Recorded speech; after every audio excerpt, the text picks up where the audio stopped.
fundamentan gran parte de las políticas públicas de muchos de los países de Occidente.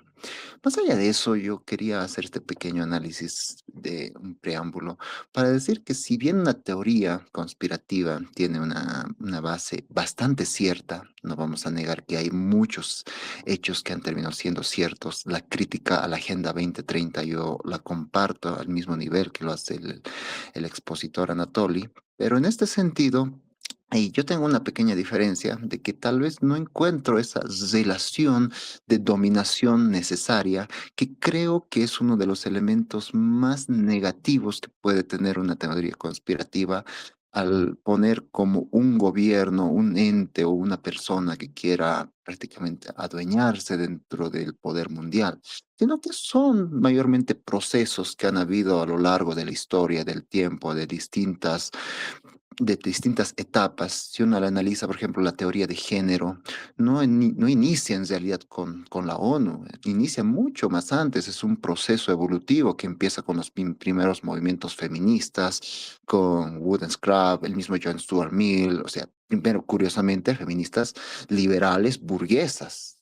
La segunda ola ya empieza un poco su primer inicio con sus vínculos con el marxismo. Entonces, hay una pequeña relación tal vez en cada momento de estos grupos que van dando sentido a lo que llegamos a día de hoy, porque a partir de la construcción de estas figuras supranacionales a partir de los años 50, con la creación de la ONU y de sus distintas dependencias, terminan de alguna manera condensando mucho de estas ideas dispares, ecologismos, feminismos, tal vez un poco de marxismo internamente y tal vez teorías sobre el mismo ser humano, sobre los derechos adquiridos, pobreza, y de alguna manera dan una cierta normativa que, y aquí comparto completamente con Anatoly, que destruyen lo que podríamos decir la soberanía nacional.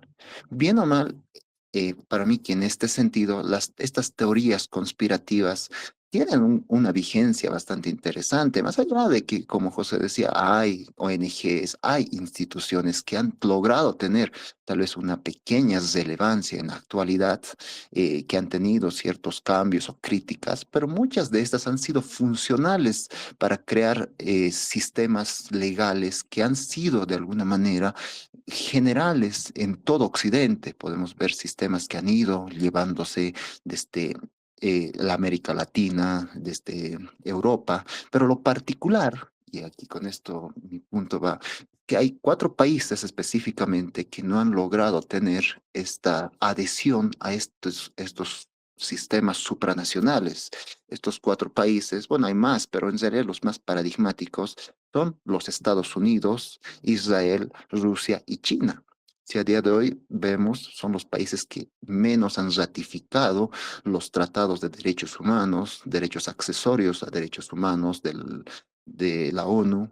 Al mismo tiempo, son países que abogan es, esta soberanía propia porque se entiende de que si hay unos parámetros generales y universales, de alguna manera mellan y someten lo que sería la identidad nacional y la soberanía nacional. Un concepto, por ejemplo, que a día de hoy la misma ONU tiende a pelearse con ello, porque entiende que ya hay un modelo de vida, hay un modelo económico, hay un modelo social, identitario, cultural, que tiene que ser acatado sin cuestionamiento por los sistemas legales de los países, más allá del consentimiento de lo que sería un pueblo, una nación. Y más que todo, tenemos, creo que nosotros, tal vez, enfocarnos de que tal vez podríamos hacer un análisis más certero en muchas de estas teorías sin caer tal vez en excesos de entender que hay un orden individual o particular que trata de dominar esto, simplemente entender que esto es una lucha que mayormente ha venido bajo muchos segmentos y procesos históricos dispares que se han venido a converger en lo que sería mayormente el fin de la Segunda Guerra Mundial, y a partir de ahí estamos viviendo en el marco de este sistema normativo que bien o mal creo que muchos de los países van a encontrar muchas críticas.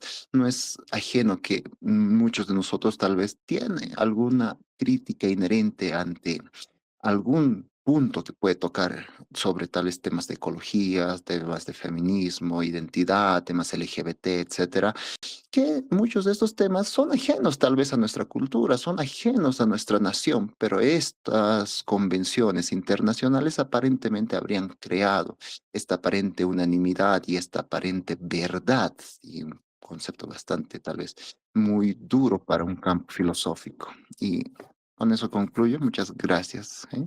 Y a los demás. A ti, Juan Manuel. Sergio, luego José.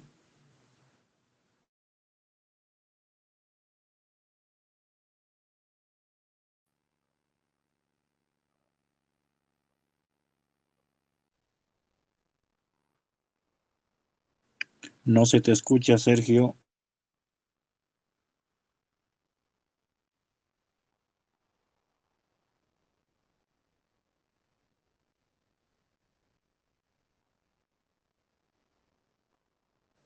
Bueno, hasta que tenemos una pequeña falla. José, adelante, y luego Sergio. Ok, muy breve. Solamente, o sea, para acotar un poco, o sea, estoy de acuerdo en lo que van planteando el cuestionamiento, ¿no? Justamente a la cooperación. Mi intención es solamente dar a conocer un poco de lo que he podido ver. Eh, a ver, ¿cómo funciona? O sea, ¿cómo funciona o sea, cómo se ejerce este poder, ¿no? O sea, ¿cuál es el dispositivo en términos de Foucault, digamos?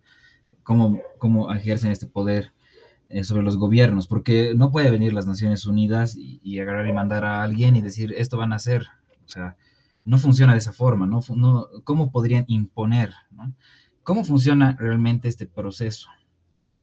Funciona a través de las donaciones. Es decir, por ejemplo, el fondo del FIDA. El fondo del FIDA es un fondo súper grande, creo que es de 14 millones de dólares, más o menos, que están destinados a temas de proyectos medioambientales y agronómicos. Entonces, el país se tiene que postular al fondo FIDA de alguna manera para ganar ese fondo. Ese fondo apunta al objetivo X y Z que está evidentemente en la Agenda 2030. Entonces, el país lo que hace es postularse, agarrar y presentar un proyecto que generalmente lo hace acompañado de algún organismo de cooperación, alguna ONG, etcétera, o varias, y presentan un proyecto conjunto. En otras palabras, o sea, ¿qué es lo que pasa con esto?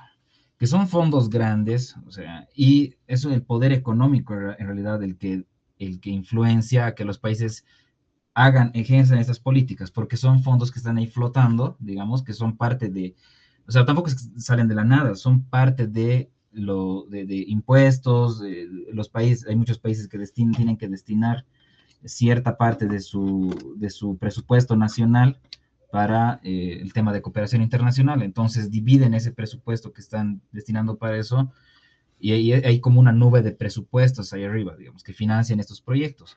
Entonces, no es que el país, no es que, digamos, vienen y te imponen y te dicen, no, mira, agarra y haz esto, sino que dicen, si, miren, si hacen estos proyectos, van a recibir tanto dinero. Entonces el país lo que hace es, digamos, muchas veces los gobiernos lo que quieren es agarrar y meter esos recursos, ¿no? Y para hacer X y Z cosas. Y de hecho no siempre se ejecuta de acuerdo a lo que está previsto en los proyectos, muchos de esos recursos se van a otro lado. Pero bueno, ese es otro tema. Entonces, es de esa manera el condicionamiento. El condicionamiento se genera, digamos, mediante ese tipo de poder, no es un poder de imposición. Entonces, ahí también, claro, obviamente los países, en este momento, por ejemplo, hay varios proyectos de ley que obviamente están en la asamblea ahí congelados por temas políticos y todo. Muchos tienen que ver con estos préstamos. Había un préstamo, creo, de la cooperación de Corea, de no sé cuánto, y varias cosas así, ¿no? Entonces, claro, o sea, ese es el condicionamiento, el cómo se ejecutan estos proyectos, cómo entran, es justamente a través del condicionamiento económico, ¿no? Eso solamente para explicar un poco cómo funciona esto. Bien, a ello agregar quizás cómo es que se viene, ¿no? Esto de nunca se te van a aparecer los, vamos a decirlo, miembros de estas instituciones, por darle algún nombre, de manera abierta y decir, mira, somos parte de un gran movimiento que quiere tal y cual cosa, sino se van a presentar con las mejores intenciones sobre el desarrollo de un país. Para toma de un ejemplo, el Plan Bohan. Voy a leerlo textualmente. Dice que fue un proyecto de desarrollo económico para Bolivia elaborado por Misión Estadounidense, dirigido por Mervyn L. Lohan en 1942. Su objetivo principal fue impulsar el desarrollo agroindustrial del país, diversificar la economía más allá de la minería, aprovechando las potencialidades de los recursos naturales bolivianos, especialmente en la región oriental del país. Ubíquese a la fecha, 1942, a 10 años de lo que fue luego la revolución. Y también potenciando a lo que hoy por hoy es el eje oriental, polo económico del país, pero en contrapeso a eso que se le llamaba las revoluciones que siempre venían del lado indígena occidental del país, además de gestar, de promover la migración de la colonia japonesa, la colonia también croata, que hoy por hoy también tienen injerencia dentro de la política. Entonces, ahí está una prueba de que, pues más allá de que esos aires de buenas a primeras de desarrollo, también tienen agendas ocultas que de alguna manera inciden en la neutralización de una hegemonía a nivel nacional y lo que ya se mencionó sobre un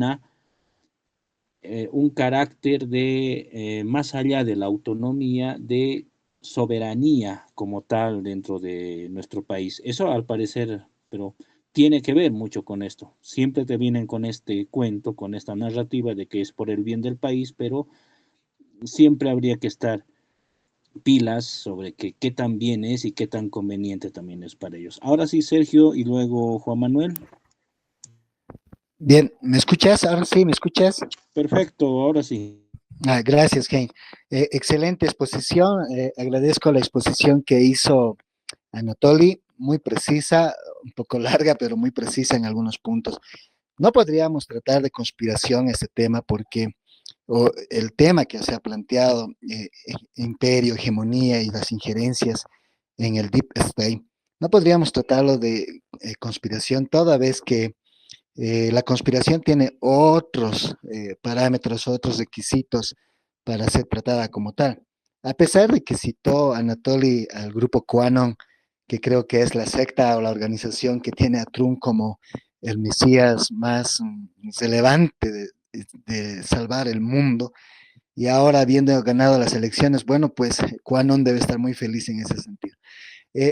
Los conspiranoicos tienen la costumbre de atacar siempre a todo millonario, a todo rico empresario, sobre todo por ese gran emprendimiento o gran monopolio de economía y riquezas que mantienen en su posición.